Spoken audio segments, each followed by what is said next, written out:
मैं पंकज मिश्रा, आप सभी को शिक्षा सर्वस्वम में स्वागत है।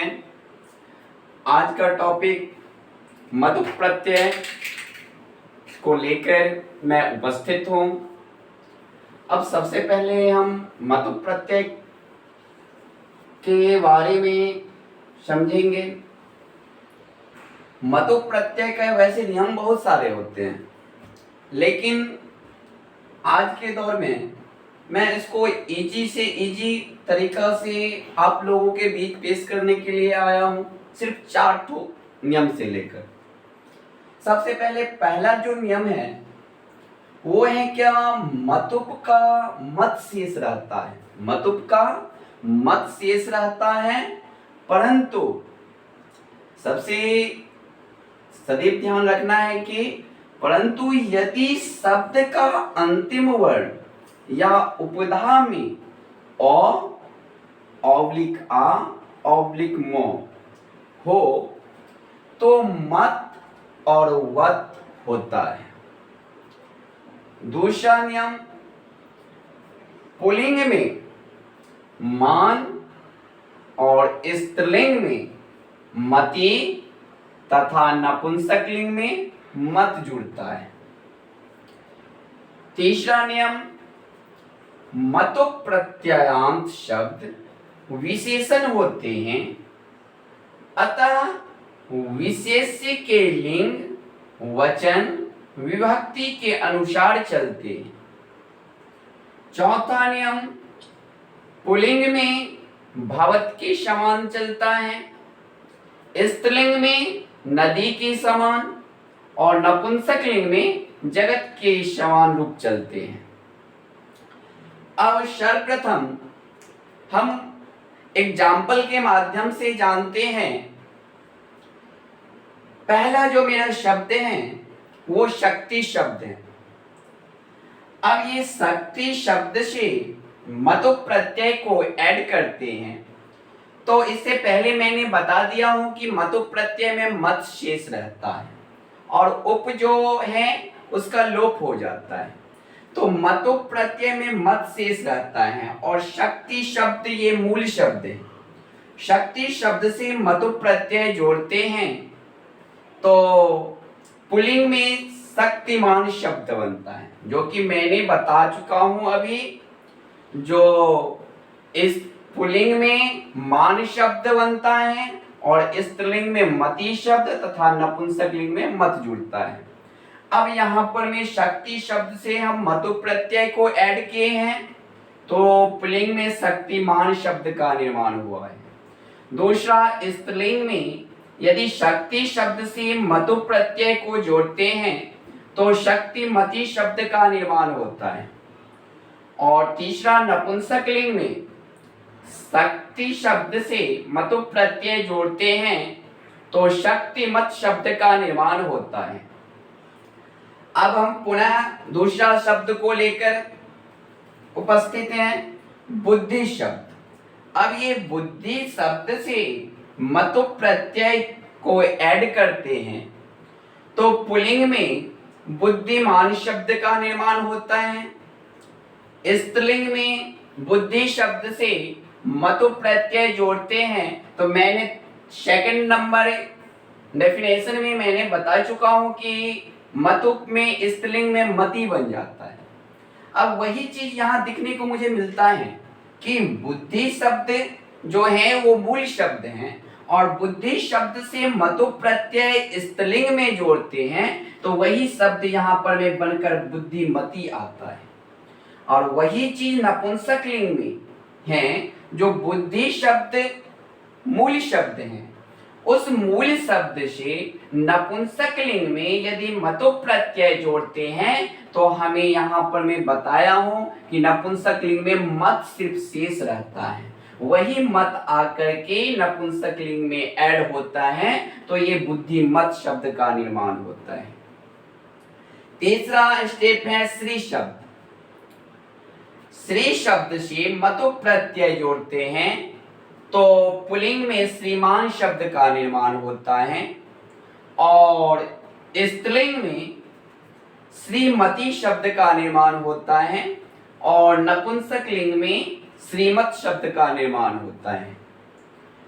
अब चौथा जो शब्द है वो भानु शब्द है। चौथा शब्द क्या है? भानु शब्द। अब ये भानु शब्द से हम मतुप प्रत्यय को ऐड करते हैं तो मतुप में मैंने बताया हूं मत शेष रहता है और वो मत पुल्लिंग में मान में आकर के परिवर्तित हो जाता है। तो अब यहाँ पर मैं भानु शब्द से मतुप प्रत्यय को ऐड करते हैं तो पुल्लिंग में भानु मान शब्द का निर्माण हुआ है और वही स्त्रीलिंग में भानु शब्द से यदि मतुप प्रत्यय को ऐड करती हैं तो भानुमति में परिवर्तित होता है और वही नपुंसक लिंग में भानु शब्द से मतुप प्रत्यय जोड़ते हैं हम तो वही भानुमत शब्द का निर्माण होता है। अब हम पांचवा स्टेप विद्या शब्द है। विद्या जो है वो मूल शब्द है और विद्या मूल शब्द से मतुप प्रत्यय को ऐड करते हैं पुल्लिंग में तो विद्यावान शब्द का निर्माण होता है, जो कि मैंने एग्जाम्पल डेफिनेशन में बता चुका हूं। जो मतुप में मतुप प्रत्यय पुल्लिंग में मान शेष रहता है तो विद्या शब्द से मतुप प्रत्यय को ऐड किए हैं तो पुल्लिंग में विद्या शब्द से विद्यावान शब्द बना है।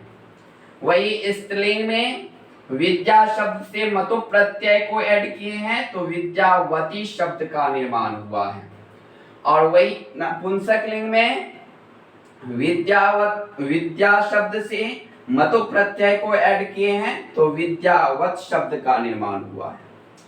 अब जो हमारा छठा स्टेप है वो फल शब्द है। अब फल शब्द से मतुप प्रत्यय को जोड़ते हैं तो पुल्लिंग में फलवान शब्द का निर्माण होता है और स्त्रीलिंग में फलवती शब्द का निर्माण होता है और नपुंसक लिंग में फलवत शब्द का निर्माण होता है। अब जो हमारा सातवां स्टेप है वो नभस शब्द है।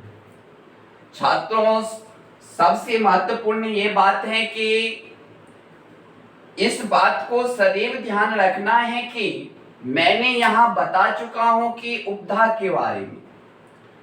ये उपधा अब हम लोग ये जानते हैं कि नभस शब्द में जो दंत श हैं ये हमारे उस व्यंजन के अंतर्गत आते हैं और कभी भी उपधा अंत वर्ण से पूर्व वर्ण में होती है।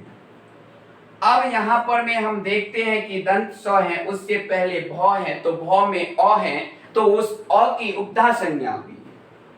अब ये अ की उपधा संज्ञा होने के बाद जो नभस शब्द हमारा मूल शब्द है उस मूल शब्द में यदि मतुप प्रत्यय को ऐड करते हैं तो हम नभस्वान शब्द पुल्लिंग में निर्माण करते हैं और वही स्त्रीलिंग में नभस शब्द से यदि मतुप प्रत्यय को ऐड करते हैं तो नभस्वती शब्द का निर्माण होता है और वही नपुंसक लिंग में यदि हम मतुप प्रत्यय को ऐड करते हैं तो नभस्वत शब्द का निर्माण होता है। तो छात्रों मैं आशा करता हूं कि आप लोगों के बीच जो मैंने ये एग्जाम्पल के माध्यम से पढ़ाया हूं वो आप लोग समझ पाएंगे। और अब हम एक वाक्य के माध्यम से समझा रहे हैं। जैसे पहला है कि बुद्धिमान नरः विचारशीलः भवति। अब यहाँ पर मैं सबसे पहले बुद्धिमान मीन्स क्या होता है। बुद्धिमान मीन्स बुद्धि वाला, नरः मीन्स मनुष्य, विचारशीलः मीन्स विचारशील, भवति होने का बोध करवाता है। तो अब बुद्धिमान नरः विचारशीलः भवति अर्थात बुद्धिमान मनुष्य विचारशील होता है। दूसरा है रूपवती कन्या अस्ति। दूसरा जो है वो है कि रूपवती कन्या अस्ति, जो रूपवान है वो कन्या है। तीसरा, श्रद्धावान छात्रः लभते ज्ञानम। जो श्रद्धावान है, जो सांस्कारिक है, वो छात्र ज्ञान को प्राप्त करते हैं। चौथा है, वलद्भ्यः वलवद्भ्यः मत्स्येभ्यः में भयम नास्ति। पांचवा है, शक्तिमान बालकः अस्ति। अब ये बालका के आधार, बालक क्या है, एक आधार है, पुल्लिंग शब्द है, इसके आधार पर शक्तिमान पुल्लिंग जो है ये इसका विशेषण है। विशेष्य बालक है और विशेषण को ये बता रहे हैं कि ये जो बालक है वो शक्तिमान है। जैसे स्त्रीलिंग में बुद्धिमती बालिका गच्छति। अब यहाँ पर में बालिका जो है वो विशेष्य है और बुद्धिमती विशेषण है। मैंने यहाँ 3rd नंबर स्टेप में बताया भी हूँ, जो मतु प्रत्ययांत शब्द विशेषण होते हैं, अतः विशेष्य के लिंग वचन विभक्ति के अनुसार चलते हैं, जो कि यहाँ पर भी मैंने एक्सप्लेन करके बताया हूँ। जो बुद्धिमती विशेषण है, बालिका विशेष्य है। अब ये बालिका के बारे में विशेषता बता रहा है, जो बुद्धिमती बालिका गच्छति। अब 7वां स्टेप है, विद्यावान छात्रः अस्ति। अब ये विद्यावान जो है ये इस छात्र का विशेषण बता रहा है कि ये जो छात्र हैं वो विद्यावान हैं। छात्रों, आज के विषय में मैं इस मतु प्रत्यय शब्द को यही विराम करता हूँ। नेक्स्ट क्लास में पुनः हम मिलेंगे। धन्यवाद।